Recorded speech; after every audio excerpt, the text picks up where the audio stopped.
Well guys, welcome back to a video. Today is day 13, season 2, so let's go video. Down off here, got the defender and the cattle trailer piled up. And in the shed, we've got the last ewe and her lamb. She'll be going out soon. And yeah, so she's the last ewe in the shed now.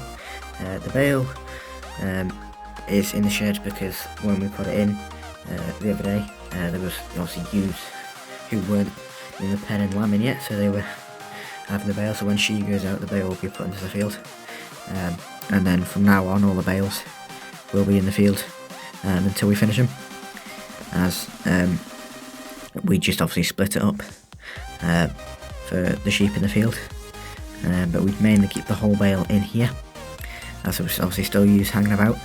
But now she's going out soon, so will the bale, and then we can empty it out the shed. That trough there wasn't really used much. Then we've got Farmerson's scarf parted up. Then we've got Matt in the telehandler. He's just dropping off the yard scraper there, because obviously we will be looking at the shed with the yard scraper as a telehandler boom. It's a bit awkward to do, and we'd rather use the yard scraper as it's easier to do. The telehandler boom is just, it doesn't reach out far enough, because obviously the lights end up hitting the roof of the shed, so instead of damaging the telehandler, the beam doesn't even go that far. So the yard scraper is a gator just sort of parked or abandoned there.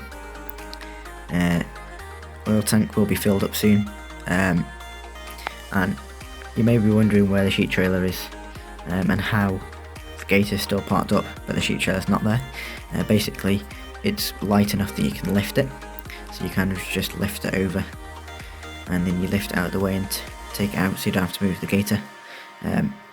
So that's why the gate is never really moved when the sheep trailer is out. Then we've got Matt's Mitsubishi there, parked up. We've got the chickens knocking about in the shed. We've got the mini baler, bale wrapper, baler, rake, mower and a lawnmower. We've got a bale wrapper there as well. And also the two meg lambs are now both in the pen now, and they are both going to go out when the ewe goes out, and they'll go out into the cow field. And as you can see there, one of them is eating the last bit of silage in the hay rack, and they have spilt a bit, but doesn't really matter. And then here we have a surprise, I guess, a surprise return. The 7740 is back. The farmer's son's in this. She's still got the CBs, wing mirror guards, straight pipe and stroves. She doesn't have a window sticker, as you may have noticed. He's waiting on a new one to come for it. I think he's also got one coming from a T6 as well. So yeah, we've got another, a different New Holland one. As you can see on the T6 one, it's got like a sort of black box around it, and you can't obviously see through it, which is a bit annoying. Whereas you can get another window sticker where it just shows the New Holland and the badge, and then you can see through the lettering, so it's a bit easy to see, because it's just like a black strip at the top of the cab, so they're not really the best, hence why they're getting rid of it. So yeah, he's on the flatbed with the mini digger. He's just parked it back up there. He's about to take the mini digger off, so that's another job for her. She was moving some topsoil in a garden, basically. They got some brand new topsoil and needed it levelling, so hence they used a digger for that, which the farmer's done before for himself and just sort of had experience before. So basically we leave the digger up there for however long we need it, and either the farmer's son, the farmer, or both will go up there. One will be in the digger and one will be with a sort of rake or a shovel just to help out, or a wheelbarrow just to sort of spread it out and level the garden. Then you got the T6175 parked up with the new air horns. 6616 parked up, and the 6920S with the new air horns also parked up.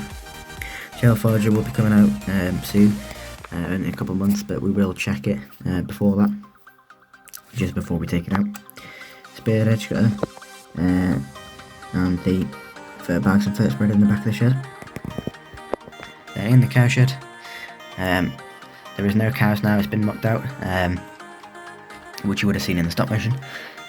So you've got the herbs dump trailer, doesn't really need to be in the shed, but it just kind of is for now. Keenan obviously does need to be in the shed, and the bale trailer doesn't really need to, but it is for now. So she's just been parked in there because she's kind of just been parked on an angle, sort of against the silage pit. But she'll probably come out and go down there until we do the bales, and then put, like, I don't know, maybe a tractor or something in there. Probably the telehandler would go in there. And obviously they'll have to go back to the other farm, and they'll go in the pit with the buck rake, and then the silage trailer will probably just be parked up front or something. And then, speaking of the silage trailer, she's parked up, needs to be checking over here soon as well. The buck rake, tail in the bucket, and the muck spreader are all in the pit, so they'll all have to be taken out, as we're going to be sort of rearranging the yard now the animals are out, so don't have to worry about them. Bale spikes, and I believe it's 6 bales left, so that's 3 more weeks of bales, and then they'll be done. Then here we have Matt in the 5612 Matty, with the feed trailer, or the cattle feed trailer, I guess. So what is in the stop motion, this was being taken out of the field. It's actually been taken to the other farm, just out of the way, and we are selling it. As, like I said earlier, a couple of weeks ago I think it was, that this it was obviously something the farmer wanted to buy, but it wasn't really something he wanted to test it, just because obviously he'd never really had one before, and when the fields get a bit muddy, you don't really want to have a bale in the field, because then it sort of gets rotted into the mud and basically just makes a big muddy patch in the field. Whether it be for the cows or the sheep, it still does the same thing. So he thought if he gets this, it helps it be a bit cleaner in the field, and obviously the mess will be in the trailer. But it was mainly used for the sheep, and obviously the cows used it at first, and then the sheep used it. But he found it took up a lot of space in the field, and it was kind of pointless, because when it was in for the sheep, it was too tall for them, so they wouldn't get much silage if it was in the middle, and all it does is get used by us, and then it just sits at the other farm. Comes back in the winter, the cows go in and the sheep go in, it sits at the other farm, and then maybe comes back out. So it's kind of pointless to have it sat there. But if we had more stock, like, I don't know, we have about 10 cows, so if we had about 20 cows and a bit more sheep in other fields, it would make sense to have it. So yeah,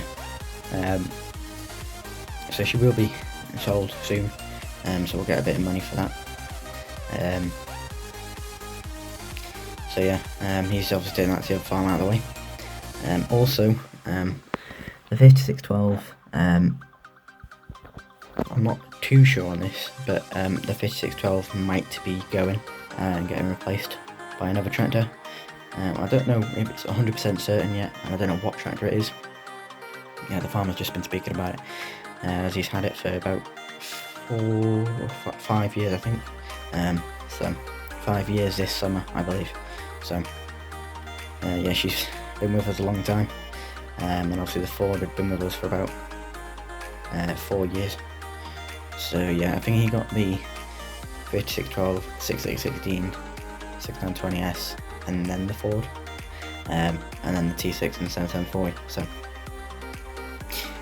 yeah, so I don't know what she's going to be replaced by. I'd imagine if he did sell it, it would be soon.